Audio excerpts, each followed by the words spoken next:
하나님을 믿는 성도들이 세상을 살아가면서 신앙에 대한 어떤 회의감이 들 때가 있습니다. 여러 가지 많은 이유 중에 다양한 이유가 있겠지만 그 중에 하나가 뭐냐면 하나님을 믿는다고 하는 사람들이 왜 이렇게 죄악의 관영에 있는가 하는 것입니다. 하나님을 믿는데 왜 저렇게 사나? 교회가 왜 저런가? 하나님을 믿는다고 하면서 왜 저렇게 성도들이 범죄를 저지르는가?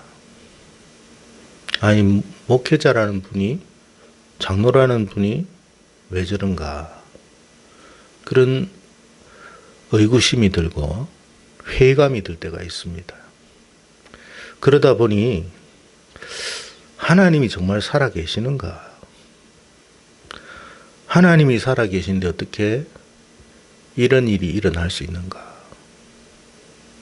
그런 생각을 할 때가 많습니다. 심지어는 악인들이 너무 잘 되는 거예요. 누가 봐도 저 사람은 악해. 근데 너무 잘 돼. 하는 일마다 잘 되고 형통해요. 세상이 너무 모순되고 부조리하다. 정말 하나님이 살아계신다면 어떻게 이런 일이 일어날 수 있는가? 생각을 할 때가 있습니다. 시편 73편의 말씀을 보면 이 시인도 이런 문제로 매우 혼란스러워했고 힘들어했습니다. 오죽하면 실족할 뻔하였다 그랬습니다. 실족한다는 게 뭐예요? 신앙생활 이제 못하겠다. 정말 하나님이 계시면 이럴 수가 있는가? 그렇게 해서 시험에 들고 낙심에 빠진 사람들도 있습니다.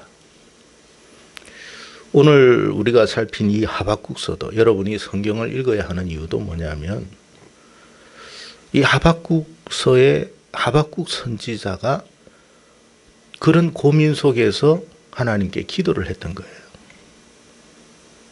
당시 남유다였죠. 너무 부패하고 타락하고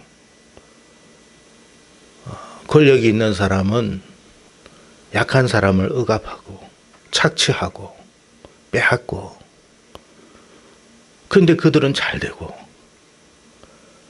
그런 어떤 현실적인 것을 목격하게 됐어요. 그렇다고 또 정치인들만 그러냐 하면 그렇지도 않아요. 종교인들도 타락했어요. 온갖 부정과 불의와 부패가 만연했던 거예요. 그러니까 하박국 선지자가 아니 하나님 어떻게 이럴 수가 있습니까? 하고 굉장히 혼란스러워했습니다. 그래서 하나님께 기도를 했더니 하나님 주신 응답이 두 가지예요. 뭐냐면 하나님은 공의로운 분이기 때문에 반드시 그것을 묵인하고 넘어가지는 않는다. 반드시 심판하실 것이다. 두 번째는 심판을 하는데 하박국이 더 놀란 건 뭐냐면 하나님을 모른다고 하는 하나님을 부정하고 부인하는 저 세상의 불신자들과 악인들을 통해서 하나님의 이 백성들을 심판할 것이다 라는 이야기를 하셨어요. 그러니까 하박국이 더 놀랐어요.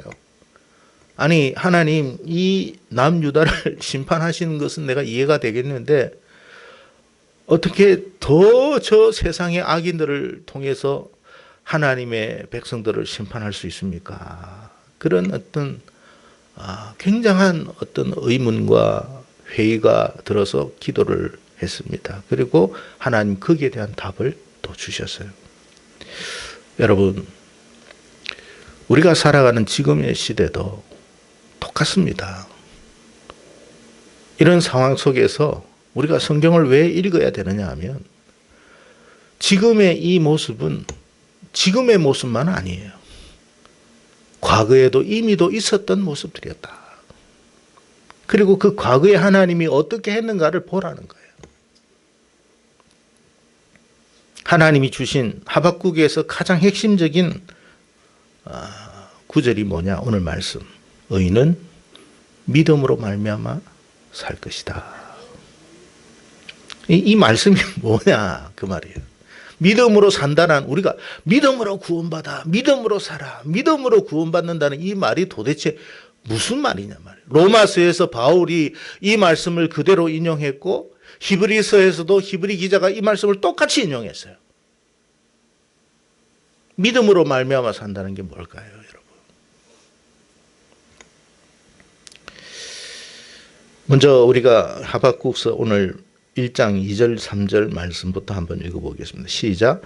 여호와여 내가 부르짖어도 주께서 듣지 아니하시니 어느 때까지니 내가 강포로 말미암아 외쳐도 주께서 구원하지 아니하시나 어찌하여 내게 죄악을 보게 하시며 패역을 눈으로 보게 하시나이까 겁탈과 강포가 내 앞에 있고 변론과 이 무슨 말이냐면 하박국이 아까 제가 처음 이야기했던 것처럼 이스라엘 백성들이 하나님을 믿는다고 하는 이스라엘 백성들이 너무 타락한 거예요. 그래서 너무 답답하고 하나님 계시는데 왜 이렇게 공의롭지 못합니까, 세상이. 교회가 왜 이렇습니까? 하나님 백성들이 왜 이렇습니까? 하고 막 기도를 했어요. 근데 하나님께서 뭐 썩 대답을 빨리 안 해주셔. 근데 그래서 하나님 앞에 기도합니다. 하나님, 내가 어느 때까지 강포로 말미암아 외쳐 하나님께 기도해도 왜 대답 안 하십니까?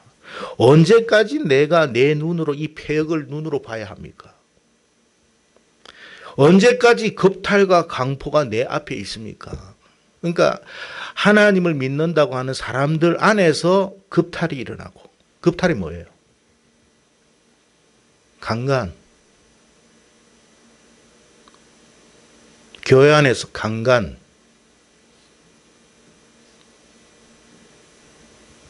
시험에 들까요, 안 들까요?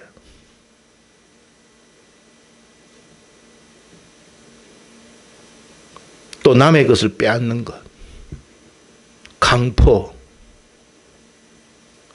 억압하는 것. 변론과 분쟁. 뭐예요? 서로 싸우는 거예요. 교회에서 서로 싸워가지고 법원으로 가자. 그래서 교회에서 세상 법정에서 지금 누가 옳으냐고 판단해 달라고 소송을 벌이고 있는 일이 많습니다. 도대체 왜 이런 걸 내가 봐야 합니까? 라고 하박국 선지자가 눈물로서 기도했던 거예요. 지금 우리가 살아가는 이 시대도 뭐 다르지 않습니다. 그러니까 신앙의 회의가 될 수밖에 없죠. 믿음 생활 할 수 있나. 그래서 여러분 대부분의 아마 사람들이 교회를 떠나는 일들이 많아요. 아, 신앙생활 못하겠다. 하나님 계시면 어떻게 이런 일이 일어날 수 있어. 교회가 이렇게 타락하는데 무슨 신앙생활을 해. 그게 하박국 때에 있었어요. 그게 유다 나라가 망하기 직전에 있었던 이야기예요. 하나님이 실존하신다면, 살아계신다면 어떻게 이런 사회적인 믿음의 공동체 안에서 이런 사회적인 불의가 있을 수 있는가라는 이야기를 하박국이 합니다. 그래서 그때 당시에서도 하나님을 버린 사람들도 있겠죠. 그래서 하나님께서 주신 대답이 뭐냐면 하나님의 공의는 반드시 실현될 것이다. 공의가 실현된다는 건 뭐예요? 악인들이 끝까지 형통할 수는 없다. 반드시 하나님은 심판하신다. 그래서 여러분, 하나님 믿는다고 하는 사람이 죄악을 범하면 돼요, 안 돼요? 안 된다. 그 말이에요. 반드시 심판합니다. 왜요? 하나님은 불의를 보지를 못해요. 그러니까 세상 사람들이 하나님을 믿는다고 하는 사람들이 어떤 사람이 저렇게 불의를 저지르고 겁탈하고 강포하고 막 해도 괜찮거든. 이거 괜찮네. 그러니까 또 다른 사람이 해. 근데 그 사람도 괜찮아. 그러니까 또 옆에 있는 사람이 또 그렇게 하는 거야. 야, 이거 뭐 그렇게 해도 괜찮더라고. 나는 저주를 받는 줄 알고 심판받는 줄 알고 두려워했는데 아니더라고. 하고 이제 점점 그런 현상들이 일어났던 거예요. 얼마나 하박국도 답답했겠습니까? 기도하니까 하나님이 반드시 심판할 것이다. 다만 그 하나님께서 그런 시간을 주신 이유가 뭘까요? 돌이키기를 기다리셨던 거예요. 하나님이 즉각 심판을 못해서가 아니라 그 하나님의 백성이 돌이키기를 기다려 주신 거예요. 그걸 몰라 사람들이. 돌이키기를 기다려 주시고 인내하고 참고 있는데도 그건 모르고 아유 하나님이 없는가 보다 그럽니다. 뭘 없기는 없어요. 계시니까 유다 나라가 망한 거 아닙니까?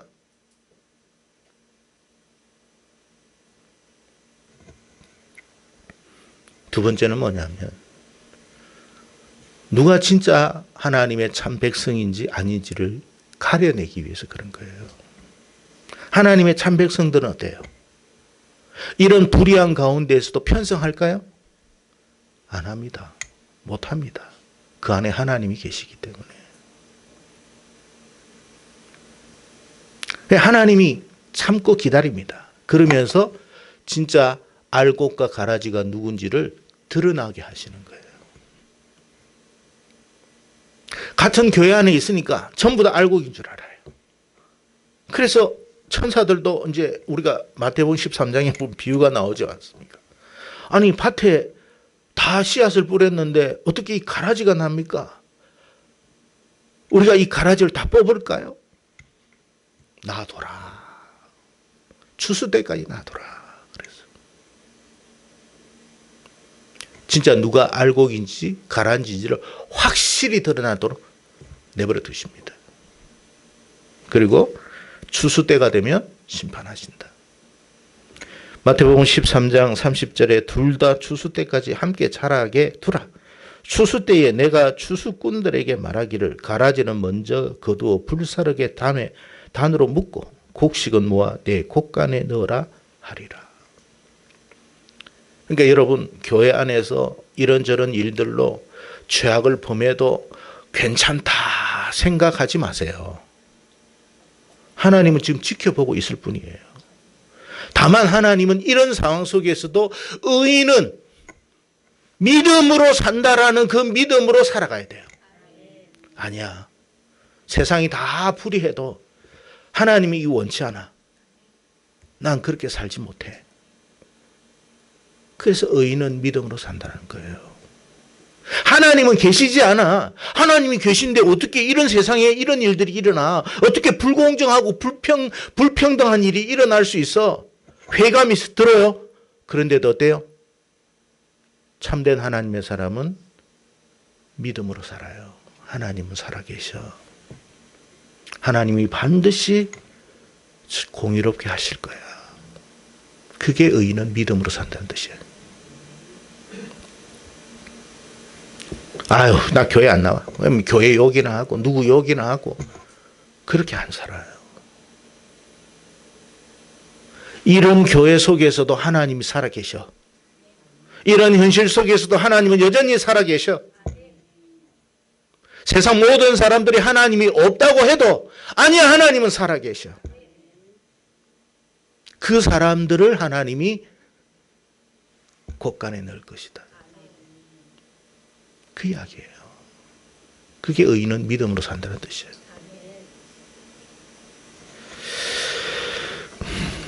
성도 여러분, 세상을 보나 교회를 보나 참 모순된 일들이 많이 보일 겁니다. 정말 이렇게 해도 신앙생활을 해야 되나? 아니 다들 이렇게 사는데 내가 그래도 순결을 지키고 공의를 지켜야 하는가? 여전히 내가 믿음으로 살아야 하는가라는 어떤 의구심과 회의감이 든다고 할지라도 성도는 믿음으로 살 거야. 이 믿음을 여러분이 잃어버리지 않기를 축복합니다. 왜 믿음으로 살아요? 하나님은 실존하시니까. 하나님은 실존하니까. 그리고 그 실존하신 하나님이 반드시 이 세상을, 불의한 세상을 심판하실 거니까. 그 심판 안에 우리가 불쏘시개가 될 이유가 없지 않습니까? 하나님은요, 정말로 행한 대로 갚으시는 분이에요. 베드로전서 4장 17절에 이런 말을 하셨습니다. 하나님이 심판을 어디서부터 시작하느냐에 대한 이야기예요. 하나님의 집에서 심판을 시작할 것이다. 하나님 집이 어디예요? 교회입니다. 교회가 제일 먼저 심판받아요. 그 무슨 말이에요? 교회를 허물어 버린다는 뜻이에요. 더 이상 예배드리지 못하도록, 신앙생활하지 못하도록 만들어 버릴 것이라는 뜻이에요. 그래서 이스라엘 백성들이 성전 하나님이 파괴시켜 버렸어요. 더 이상 예배 못 드리게 했어요. 70년 동안. 여러분, 하나님의 백성들은 하나님이 심판할 때 이런 현상을 보게 될 겁니다. 앞으로 교회에서 신앙생활 하기가 힘들어져요. 왜? 교회가 자체가 이러니까. 교회 다녀도 예배를 귀하게 여기지도 않아. 그냥 억지로 오는 거야. 그리고 신앙생활도 엉터리로 하는 거야. 그러니까 하나님이, 그래? 이게 하나님의 이제 공의가 시작돼요. 참고 참습니다. 기다려줍니다. 회복할 때까지, 돌이킬 때까지. 그런데도 계속 그래. 그래? 교회 허물어버려요. 유럽 교회 허물어버렸습니다. 미국 교회 허물어버렸어요. 다음은 어딜까요? 우리나라입니다.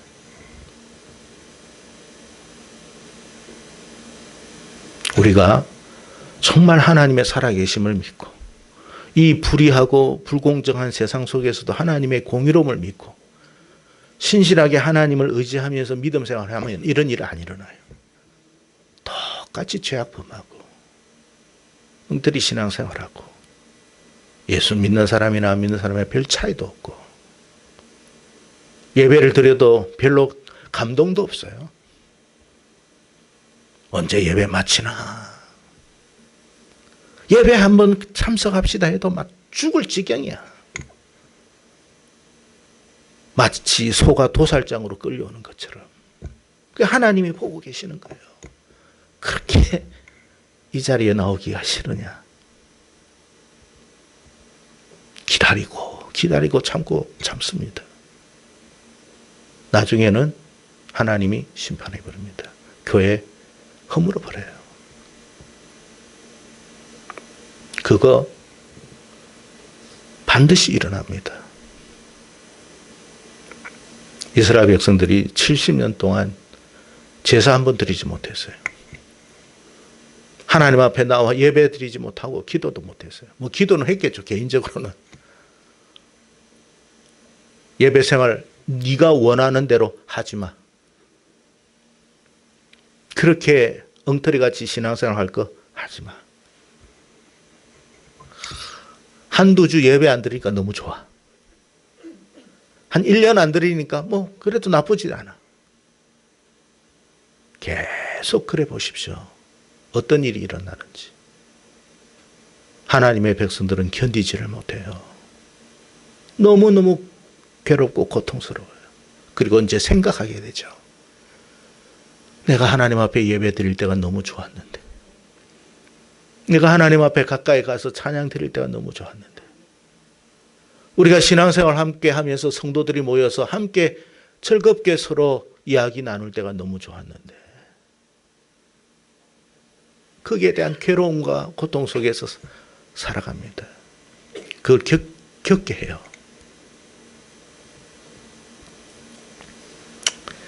저는 바라기는 우리나라는 좀 안 그랬으면 좋겠다. 그런 바람만 있을 뿐인데 지금 돌아가는 걸 보니 꼭 그렇지만은 않은 것 같아요.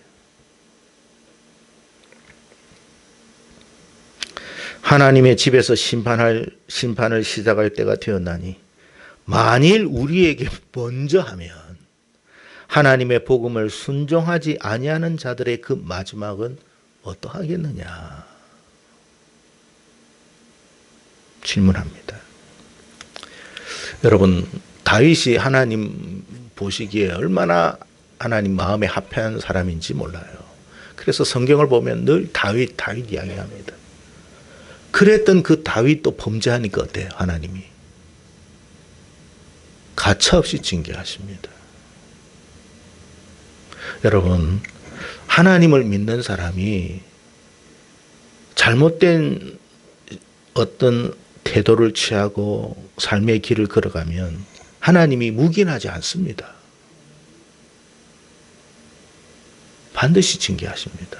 징계하는데 호되게 징계하십니다. 그래서 우리는 그런 전철을 밟으면 안 되는 거예요.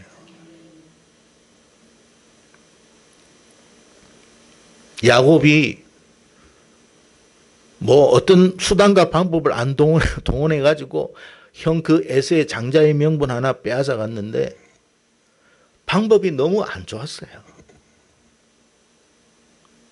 자기의 의도는 나쁘지는 않았지만 수단이 안 좋았어. 방법이 안 좋았어. 하나님이 어떻게 했어요?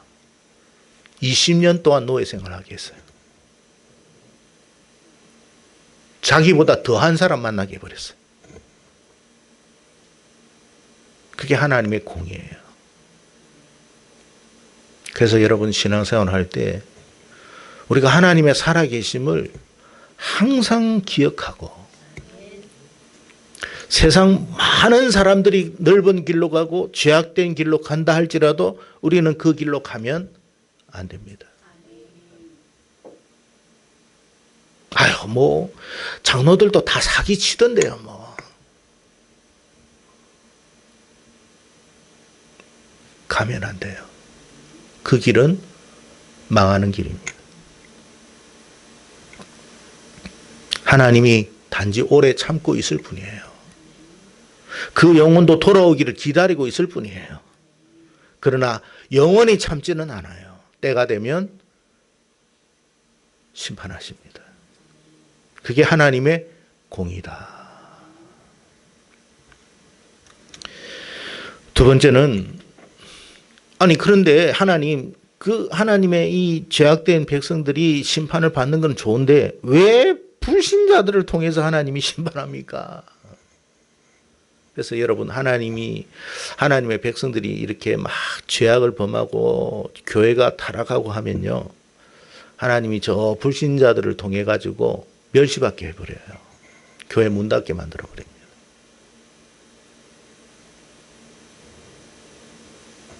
코로나 때 그 코로나가 여러분 일어날 줄 우리가 어떻게 알았습니까만은 교회 하나님 문 닫게 만들어 버렸어요. 불신자를 통해 가지고. 그때 얼마나 모멸감을 느꼈는지 몰라요. 여러분도 아시잖아요. 저도 그때 경험했어요. 시청에서 공무원들이 와가지고 예배 드리지 마세요.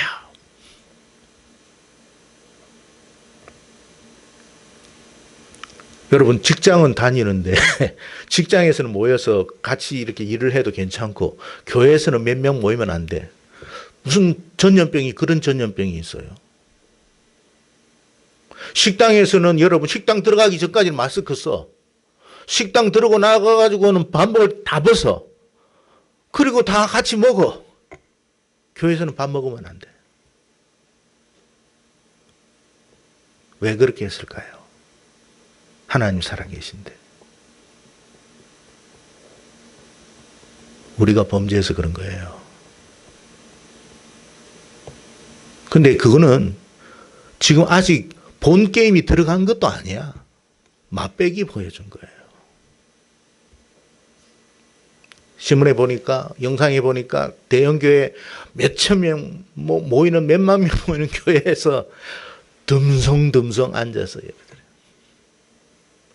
한 3년 그렇게 해보니까 참 믿음의 사람은 너무 괴로운 거야. 근데 가라지 같은 인생들은 어떻게 돼요? 좋다고 나가버렸습니다. 예배 안 드리니까, 테레비로 예배 드리고 영상으로 예배 드리니까 너무 편하고 좋더라. 여러분, 어쩔 수 없이 우리가 영상으로 예배 드리고 하지만 진짜 믿음의 사람은 하나님 앞에 하나님이 원하는 장소에 모여서 예배하기를 원해요. 그게 갈라지는 거예요. 하나님 어떻게 불신자를 통해서 그렇습니까? 모멸감 느끼게 만들어버립니다.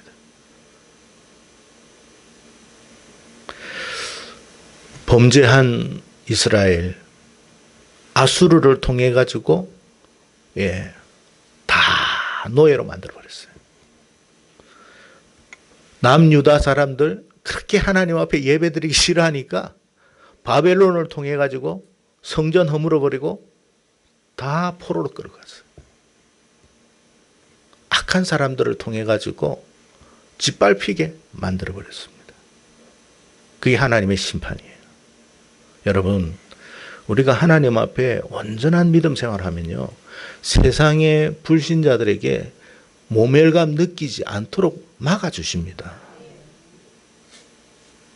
우리가 제대로 믿음 생활하면요, 지금도 마찬가지예요. 직장에 가도 안 믿는 사람에게 멸시 안 당하도록 만들어요. 존귀하게 대접받고 직장 생활을 할 수 있도록 해줘요. 학교 다녀도 주변 아이들한테 멸시당하지 않도록, 왕따 당하지 않도록 만들어줘요. 근데 우리가 하나님을 우습게 여기면 그들을 통해 가지고 멸시당하게 합니다. 직장에 가서도 동료나 혹은 부하 직원까지도 위에 직장 상사뿐만 아닙니다. 모멸감 느끼게 만들어버려요. 인격적 자존심 다 상하게 만들어버려요. 그게 하나님의 공이에요. 근데 우리가 비록 부족하지만 하나님 앞에 은혜를 구하면요, 그들의 마음을 하나님이 차단시켜요. 우리가 세상에서 그런 멸시당하지 않도록, 무시당하지 않도록, 함부로 당하지 않도록 막아주십니다. 그게 은혜라는 거예요. 그런데 우리가 하나님 앞에 범죄하니까 북이스라엘이나 남유다가 그 아수르나 바벨론에 짓밟혀 버립니다. 막 짓밟혀 버려요. 그때 알았어요. 우리가 하나님 앞에 범죄했구나. 예배 드리라고 할 때 예배 드릴 거예요. 신앙생활 바르게 하라고 할 때 바르게 드릴 거예요. 그때 알았어요. 1, 2년 만에 끝나지 않았습니다. 70년 갔어요. 70년.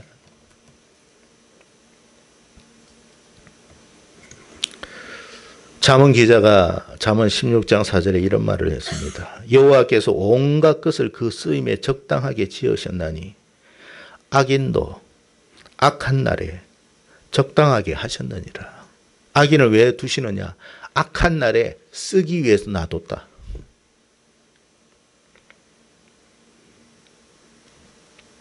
그래서 여러분, 먼저 가라지 같은 그런 인생들을 하나님이 심판하시는 그 심판의 도구로 악인들을 내버려 두는 거예요. 마태복음 5장 13절에 이런 말씀하셨습니다. 너희는 세상의 소금이니 소금이 만일 그 맛을 잃으면 무엇으로 짜게 하리요? 후에는 아무 쓸데없어 다만 밖에 버려져 사람에게 밟힐 뿐이니라. 우리를 하나님이 소금처럼 생각했어요. 소금의 역할이 뭐예요? 맛내는 거였어요. 우리가 양념할 때, 음식할 때 다 소금 들어가요. 근데 이 소금이 맛이 안 나. 모양이 이뻐요? 뭐가 이뻐요? 맛 때문에 이게 소금을 쓰는 건데 아무 쓸모가 없잖아요. 그럼 어떡하겠어요? 버려지겠죠. 근데 그 버려질 때 어떻게 해요? 사람들이 밟죠.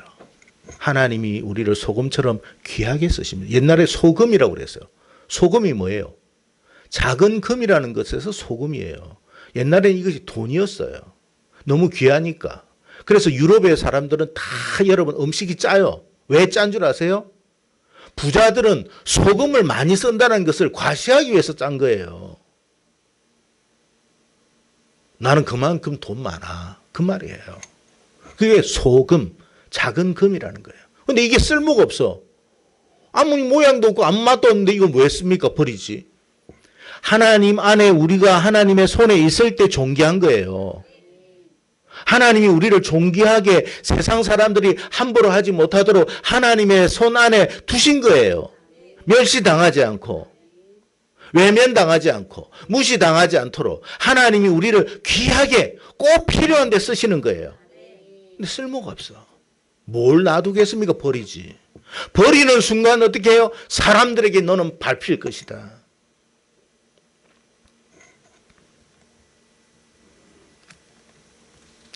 성도 여러분, 우리에게 하나님이 평안한 삶을 주시는 것을 귀하게 여기십시오.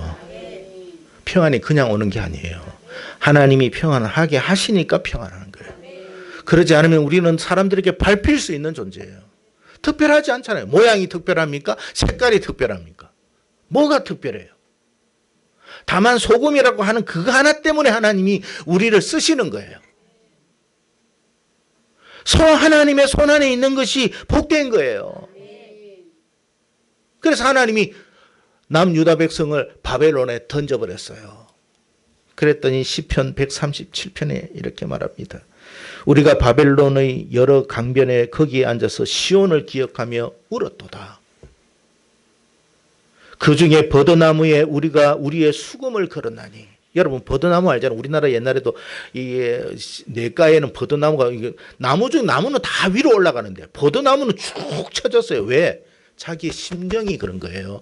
자기의 처지가 그런 거예요. 너무너무 초라하고 불쌍한 자기의 모습을 버드나무에처럼 나타난 거예요. 그걸 자기 수금을 버드나무에 걸었다.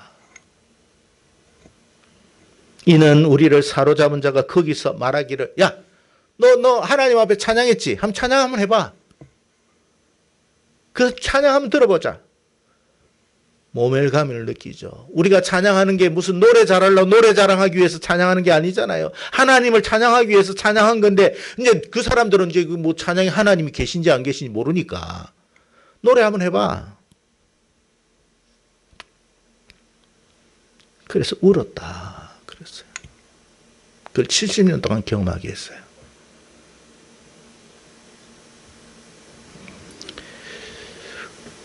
우리가 이방 땅에서 어찌 여호와의 노래를 부를까? 예루살렘아 내가 너를 잊을진대 내 오른손이 그의 재주를 잊을지로다. 술판 벌리면서 그러니까 술판을 벌리면서 야 찬양 한번 해봐. 모멸감입니다. 그렇게까지 하나님이 밟아버리시게 만들어버린다는 거예요. 여러분 지금 우리가 하나님 앞에 찬양하는 것을 소중하게 여기십시오. 하나님 안에서 하나님께 찬양하는 것 자체를 귀하게 여기십시오. 입술을 그렇게 벌릴 수가 없습니까? 그렇게 입술을 벌리는 것이 창피합니까? 여러분 그 언젠가는 그 입술이 세상의 불신자들 앞에서 노래를 해야 할 때가 올 것이라는 것을 잊지 마세요. 그때는 진짜 눈물을 흘리면서 피눈물 흘리면서 노래할 거예요.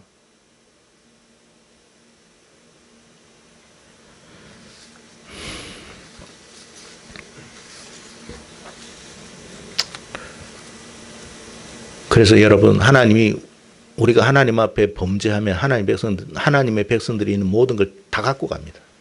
다 빼앗아 가도록 만들어 버려요. 여러분 우리의 생명도 하나님 지켜주셔야 되고 우리의 소중한 물질이나 건강도 하나님 지켜주셔야 돼요. 근데 하나님 버리는 순간 다 빼앗아가요. 그런 일이 일어날 거라고 하박국에게 이야기했어요.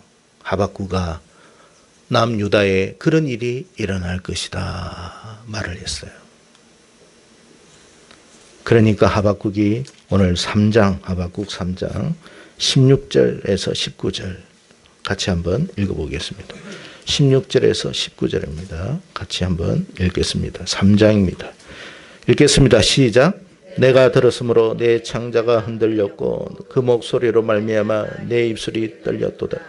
무리가 우리를 치러 올라오는 환난 날에 내가 기다려 썩인 내 몸은 내 처소에서 떨리는도다. 비록 무화과 나무가 무성하지 포도나무에 열매가 없으며 감람나무에 소출이 없으며 밭에 먹을 것이 없으며 우리의 양이 없으며 외양간에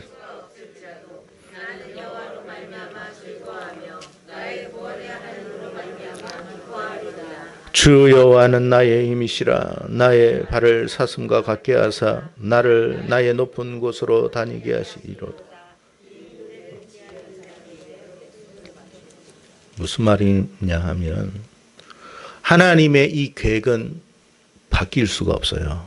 반드시 실행된다는 거예요. 그러니까 짓밟히는 건 어쩔 수 없어요. 언제는 짓밟혀요. 그때 하박국이 말합니다. 내 창자가 흔들리고 내 목소리가 너무 떨렸다. 이 환난 날을 생각하니까 너무나 기가 막힌다. 그렇지만 이렇게 말합니다.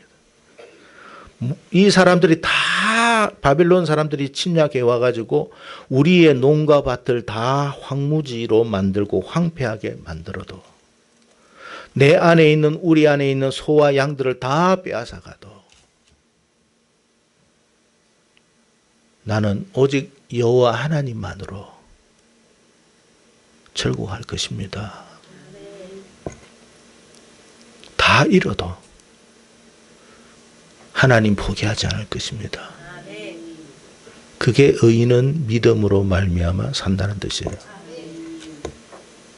다 빼앗아 갈 거예요.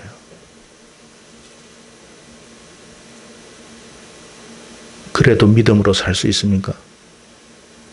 그 사람이 진짜 하나님의 사람이에요. 이건 돌이킬 수 없어요. 그래서 과거의 이 역사적 사건은 앞으로 우리가 닥치게 될, 경험하게 될 미래인 거예요. 지금 열심히 벌어넣어 보십시오. 다 빼앗길 거니까. 쌓아놔 보십시오. 다 빼앗길 겁니다. 왜요? 우리가 하나님께 범죄했거든요. 니 그래도 믿음으로 살래? 예, 그래도 믿음으로 살 것입니다. 그게 하박국의 고백이에요. 여러분, 모든 걸 다 잃어도 나는 여호와 하나님으로 절구할 겁니다. 하나님은 살아계십니다. 하나님은 실존하십니다. 그리고 하나님은 반드시 회복하실 것입니다. 그게 하박국의 고백이에요. 이 고백이 저와 여러분의 고백이 되기를 바라고 믿음이 되기를 바랍니다. 다만 이것이 우리의 현실 안에서 좀 안 일어났으면 좋겠다는 그 바람밖에 없어요. 지금 여러분 믿음 생활 잘 하셔서 승리하는 저와 여러분 되기를 주의 이름으로 축복합니다. 기도하겠습니다.